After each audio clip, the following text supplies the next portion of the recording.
Hello, Ash Class grown-ups. So from some of my phone calls home for Parents' Evening, it seems that lots of people would like some help with phonics and specifically the skills of segmenting and blending. So I've made this video to help parents and grown-ups understand how we teach these skills, why they're so important to the reading and writing process. Because phonics is not just about knowing the sounds, it's also about using these sounds to read and write words. And this is where blending and segmenting come into play. Okay, so segmenting is the skill that we use in phonics when we break down a word into its sounds. So all words are made out of sounds, like puzzle pieces or building blocks. And when we segment, we take those building blocks apart so we can see each one clearly. To segment a word like pin, I would need to say p, I, n. I just segmented that word by breaking it down into its sounds. Please note that all these sounds are pure. It wasn't p, I, n, because when I come to blend that word in a minute, I wouldn't be able to blend it if I had said the sounds incorrectly. So instead of p, it's p. Instead of I, well, I. Instead of n, it would be n, p, I, n. So when I blend it, I've got those pure sounds. Here's a few more words being segmented with their pure sounds. So hen would be h, e, n, hen. Paint would be p, a, n, t, paint.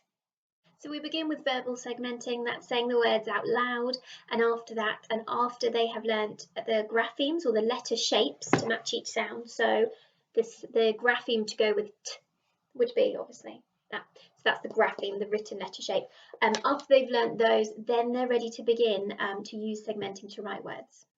So if I wanted to write the word thing, I would say thing out loud first. So I would go, well, what's the first sound? The first sound in thing. So I need to know the difference between a and a, which sometimes is tricky at the beginning of phonics, and it's what we call tuning into sounds. So being able to hear the difference between a and a, and also it's a different mouth shape. It's different. So we do also get children to notice the mouth shape when they're making the sound. So to segment and write the word thing, I'd need to know that it begins with.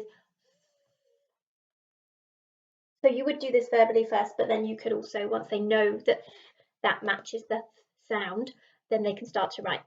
Then it's I, I. I know the I letter shape, the I grapheme looks like that, and then I know that the ending sound is which looks like that when we put them together. Okay. So the progression in this is that we would expect children to identify the beginning sound first. Oh, that's the sound, we call that sound button. So the initial sound in the word is often easier and the children learn it first usually. And then we'd expect them to know the ending sound to be able to identify that. Middle sounds are trickier, so they sometimes come last for some children. So that's why segmenting is such a tricky skill.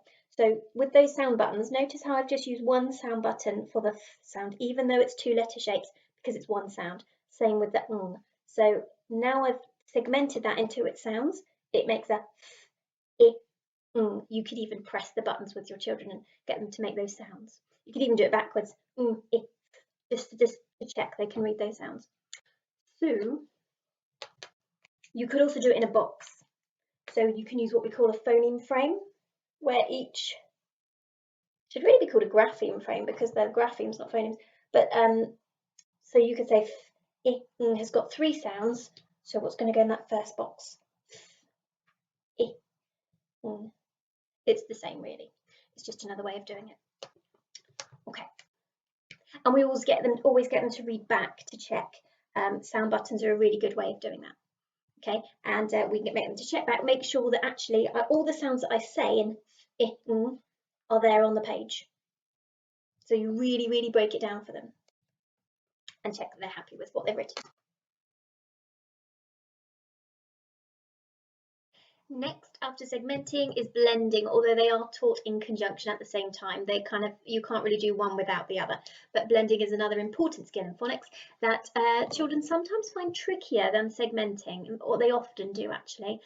So as you know, words are made out of sounds, and as well as recognising and being able to read sounds and segment words into their component sounds, we also need to be able to blend them back together into whole words. And this is really key to reading. So in our phonics lessons, we always practice blending and segmenting as part of each lesson, using the sounds they already know. So obviously now they've learned pretty much all of their single letter sounds and lots of digraphs as well. We've got a big range to work with. But at the beginning, if we'd only learnt the first 5 or so sounds, we'd only use those to practice blending, but we were blending and segmenting right from go. So let's use the words we had earlier and blend them together. So we segmented them. So p, I, n, blended becomes pin. H, e, n, hen. F, I, n, thing. I'm doing this every time I'm blending to show that those sounds get squeezed together to make that one word. P, a, n, t, paint. If they're struggling with that, because it's a lot of sounds together, especially as there are more sounds, so small words like p, I, n, pin, bit easier. Paint, where it's longer, you've got to remember the sounds to be able to blend them. So p, a, n, t, paint is trickier. What you could do is snowball the sounds by adding one more sound each time. So instead of p, a, n, t all together, you could do p, a, n, paint, and it seems a little bit much, but for some children that are struggling with blending, that can really help them to snowball those sounds as you add them up. And I often teach blending and segmenting using what we call ninja chops for segmenting, and then we swoop the sounds together for the blend. So chip would be ch, ch, I, p, chip, and then we swoop them together. Or you can do it down the arm, which is quite useful. So you could do ish, fish. You could also do disco arms. I showed you this at the phonics talk earlier in the year, so you could do a word like quack, would be quack, quack. So you blend it, doing a little dance at the end. So the segmenting is the individual sounds, quack, and the blending is the quack at the end, the little dance. Or if you're into robots, as many of us are, you could do robot arms. So you could do like the word green, g, r, e, n, green, and then you blend it with a little robot dance. So blending and segmenting need to be taught alongside each other and given equal importance to learning the individual sounds. So thank you, you've done such amazing work teaching the children and practicing those sounds at home. It's brilliant. Now they know these, their next job is to practice their blending and segmenting. So once they can do that and they can segment and blend verbally, they might also be able to do it in written words. That would be the next job, would be to use the graphemes when there's blending and segmenting to write whole words like green, g. I know that sound matches the g grapheme, g, r, e, n. Green, I'm just writing them spaced out to show you. I would expect them to write them closer together. Green. Then they can move on to writing short phrases. So not quite full sentences just yet, but short phrases like, which might contain a tricky word like it, or is, or I. So that's why we teach the tricky words early on as well, because when they're ready to start writing phrases, if they've got a few tricky words, it can really help them build their confidence, and it can help them be nice and quick to pick this sort of thing up. So a short phrase, for example, might be, it is fun. So it, if I know the word it, because I've learnt my tricky words, I know it will be that. It is. And then we have to teach the modelling of the finger spaces between the words, which we do every day. We do a modelled sentence in Ash class. So they have seen me tell them this lots and lots of times, but it takes a long time to go in. So it is definitely bears repeating. It is fun. It is fun. That's 3 words. It is fun. So I'm going to do my finger spaces between it is, I know is because it's a tricky word, fun. Fun is not a tricky word, but I can use my sounds. So I'm going to need to segment that word and then blend it together to write the graphemes down. So fun, I could do my robot arms, my disco arms, my ninja chops, however you want to do it. Fun. Fun. It is fun. It is fun.